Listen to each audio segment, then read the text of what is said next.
हाँ, ध्यान दीजिए बच्चों, अभी पिछले टर्म में हमने आपको डिग्री पढ़ाई। डिग्री के तीनों नियम यानी relationship among superlative, comparative, positive, उसमें फर्स्ट टाइप के example, different types of, second type के एग्जाम्पल, फिर कंपैरेटिव और पॉजिटिव का रिलेशन पढ़ा, उसके एग्जाम्पल, और उसके बाद मैंने 2 दिन आपको स्पेसिफिक बिल्कुल अलग ढंग के वाक्य बताए। आज मैं नया टॉपिक शुरू कर रहा हूँ, relationship between affirmative and negative. तो आज आप पढ़ेंगे कि रिलेशनशिप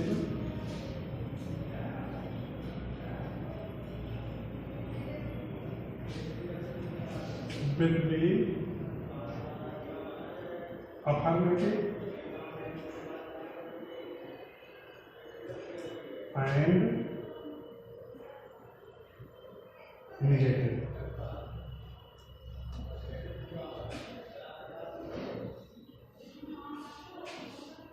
यानी अफर्मेटिव से नेगेटिव बनाना और नेगेटिव से अफर्मेटिव बनाना।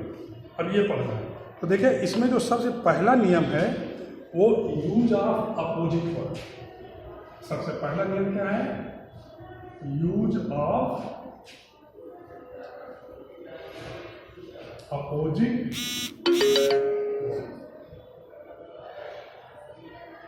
देखिए, यूज ऑफ अपोजिट वर्ड में क्या होता है, ये एडजेक्टिव बेस्ड सेंटेंस होता है, इसमें एडजेक्टिव बेस नहीं होता है। और जब नेगेटिव बनाते हैं तो उस एडजेक्टिव का अपोजिट लिख करके उसके pहले नॉट का प्रयोग कर देते हैं, तो वाक्य नेगेटिव हो जाता है। जैसे हम वाक्य देखिए है, पहला सेंटेंस है अफर्मेटिव का कि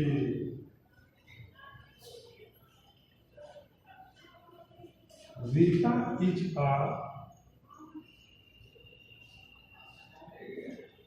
ब्यूटीफुल गर्ल।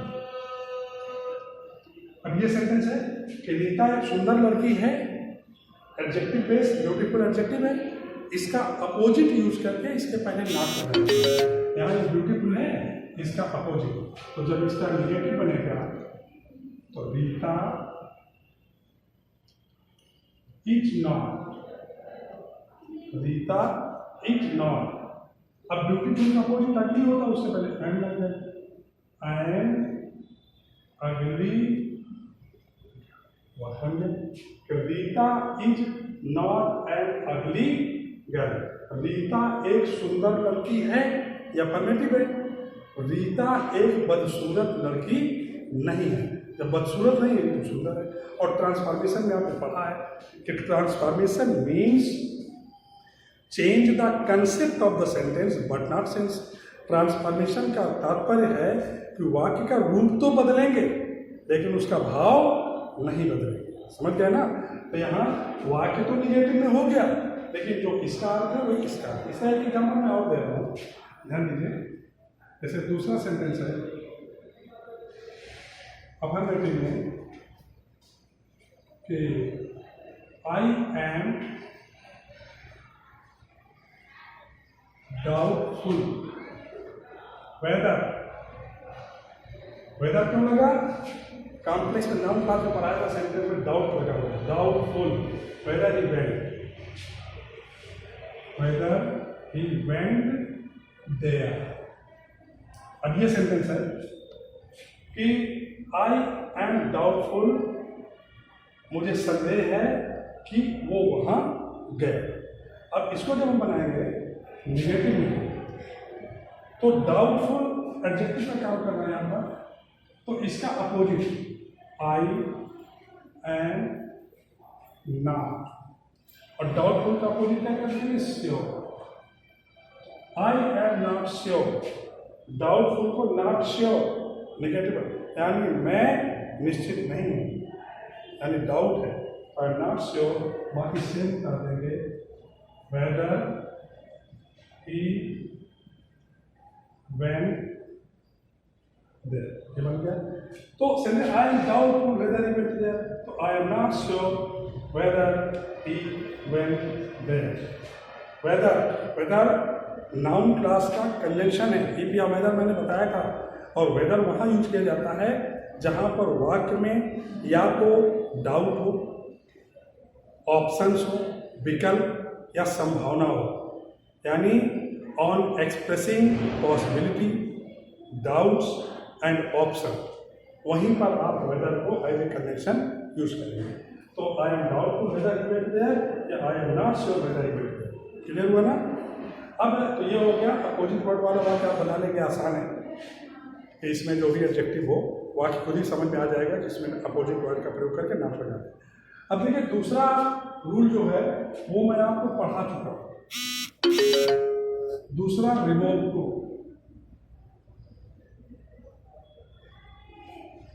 और एक चीज ध्यान दीजिए, रिलेशन पढ़ा है अफर्मेटिव निगेटिव का, ये वाक्य दे दिया जाए तो नॉट हटा करके उसका अपोजिट यूज कर देंगे, ये वाक्य दे दिया जाए तो नॉट हटा करके उसका अपोजिट यूज कर देंगे। ये रिलेशन पढ़ रहे हैं, अफर्मेटिव से निगेटिव और निगेटिव से अफर्मेटिव, दोनों चीजें एक साथ चल रही है। ये देखिए रिमूव टू, और ये रिमूव टू वाला नियम आपने पढ़ लिया है, और उस समय मैंने बताया था कि किल, एक इडियम्स होता है किल 2 बर्ड्स विद 1 शॉट, तो यहाँ पर हम एक तीर से 3 शिकार कर रहे हैं। तो वहाँ पर मैंने बताया था कि यही इसका रिमूव टू है, यही इसका निगेटिव है, यही इसका कॉम्प्लेक्स है। तो अब रिमूव ऑलरेडी आपने पढ़ा हुआ है, तो हमें एग्जाम्पल देना है। देखिए वैसे पहला एग्जाम्पल अफर्मेटिव में है कि he is too poor to buy a book, ये सेंटेंस है। He is too poor to buy a book, वहां पर मैंने बताया था इसका रिमूव टू कर देंगे तो निगेटिव बन जाएगा। तो अब इसको कैसे बनाएंगे, ऑलरेडी आपका पढ़ा हुआ है, इसलिए देखिए ही इज, अब इस टू की जगह क्या लग जाएगा, सो लग जाएगा, इसके बाद संबंधित एडजेक्टिव पुअर आ जाएगा, आ गया। इसके बाद इस सो का एक रिलेटेड कंडीशन होता है दैट, तो यहाँ इस सो पुअर दैट हो जाएगा, और इसके बाद यही सब्जेक्ट रिपीट होगा दैट ही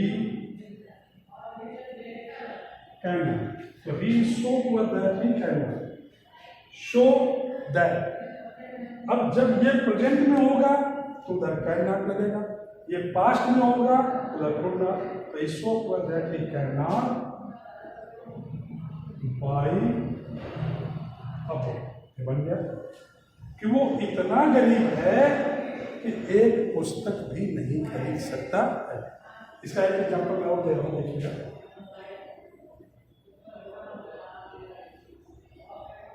ऐसा सेंटेंस है, the problem was too complicated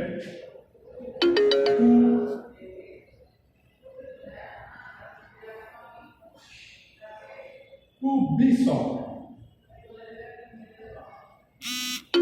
कभी एग्जाम्पल मैंने वहां बताया था, यहाँ पर टू बी सॉल्व हो गया, problem was too complicated to be solve, passive में। अब इसको जब हम बनाएंगे तो ये वाक्य आपका क्या है, ये अफर्मेटिव है, और इसका निगेटिव, निगेटिव बनेगा, रिमूव टू कर देंगे वही निगेटिव होगा।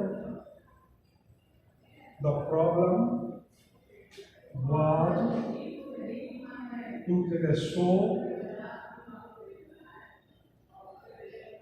Complicated, the problem was so complicated, और सो का रिलेटेड कंडीशन आ गया दैट। अब ये प्रॉब्लम के लिए यहाँ इट का प्रयोग हो जाएगा, that it past could not be solve, ये बन गया। The problem was so complicated that it could not be solve, समस्या इतनी जटिल थी कि वह हल नहीं की जा सकती थी। क्लियर हुआ? ये थोड़ा पैसे वाला बात है। इसका एक एग्जांपल हम और देंगे आपको। तीसरा सेंटेंस जिसका अफर्मेटिव है जैसे, और रिलेशन पढ़ रहे हैं, ये वाक्य दे देंगे अफर्मेटिव बनाए तो ये बना देंगे, ये दे देंगे अफर्मेटिव बनाए तो ये बना देंगे। अब जैसे एक सेंटेंस और है, the tree is too high the tree is too high for me, यहाँ देखिए फॉर मी लगा दिया, टू क्लाइंब। इस बात पर ध्यान दिए, पेड़ उचित से ज्यादा ऊंचा है मेरे लिए चढ़ने के लिए। जब इसके ऊपर आएंगे निगेटिव में तो कैसे बनेगा, द ट्री इज टू की जगह सो हाई दैट। इतना समझ आया। अब ये देखिए फॉर मी है तो यहाँ सब्जेक्ट आ जाएगा, मी को आई करेंगे। अगर हिम होता तो ही, देम होता तो दे, हर होता तो सी, बॉयज होता तो बॉयज। आई और देन है कैन नॉट क्लाइंब। यानी पेड़ इतना ऊंचा है कि मैं उस पर चढ़ नहीं सकता। तो एक ये हो गया। अब इसका तीसरा रूल है इसका, यूज ऑफ नो सूनर। और इसका अफर्मेटिव देखिए, अफर्मेटिव कैसे बनेगा। अगर वाक्य एज सून एज से शुरू है या जस्ट एज से शुरू है तो उसका निगेटिव नो सूनर से बनेगा। देखिए कैसे, जैसे वाक्य में दिया जाए as soon as he reached the station, comma, the train left the platform. यानी ज्यों ही वह स्टेशन पहुंचा त्यों ही रेलगाड़ी प्लेटफॉर्म से छूट गई। ये as soon as just as का भी प्रयोग हो सकता है। जैसे ही वह स्टेशन पहुंचा वैसे ही रेलगाड़ी छूट गई। ये नियम मैंने आपको सिंथेसिस में, कॉम्प्लेक्स में, एडवर्ब क्लास में as soon as, just as और नो सूनर का यूज पढ़ाया, वही वाक्य। तो जब इसका निगेटिव बनाएंगे तो निगेटिव नो सूनर से बनेगा।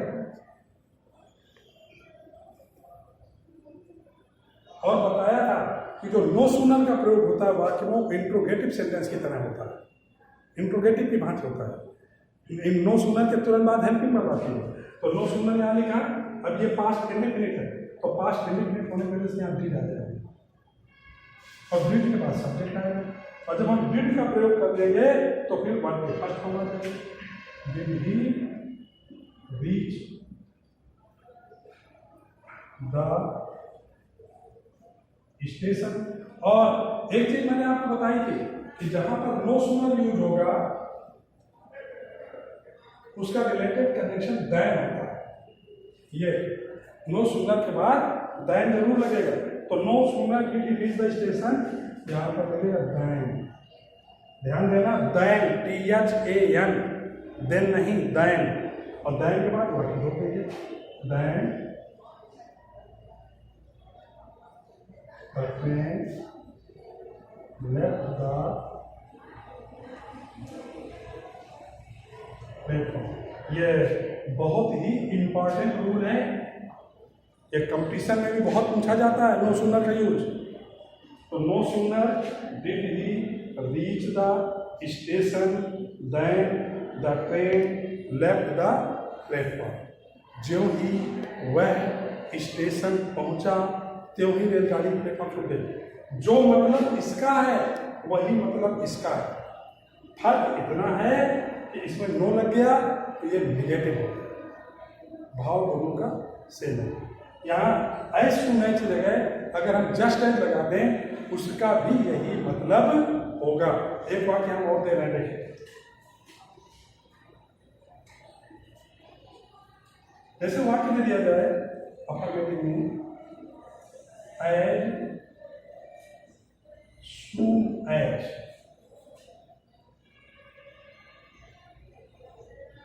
The teacher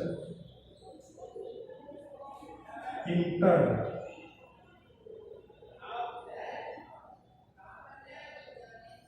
the class, as soon as की जगह जस्ट एज भी हो सकता है, कामा लगा के all the students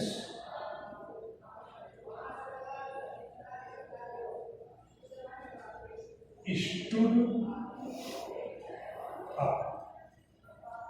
मैंने क्या बताया कि एज सुन एज के लिए जस्ट एज भी लिख सकते हैं, just as the teacher entered the class all the students stood. अब जब इसको निगेटिव बनाएंगे तो नो सूनर, और उसके बाद यहां क्या आ जाएगा, डिड। इंटर्ड सेकेंड फॉर्म है, पास्ट इंडिफिनिट है, डिड आ जाएगा नो सूनर के तुरंत बाद। यहीं पर ये एरर्स में करेक्शन में भी बहुत वाक्य पूछा जाता है कंपटीशन में, तो no sooner did the teacher, अगर डिड लग गया तो यहां पर enter the class. No sooner did the teacher enter the class, और नो सूनर के साथ क्या रखना है, देन। देन लगा दिया देन, आगे वाला वाक्य सेंड हो देंगे, ऑल द स्टूडेंट्स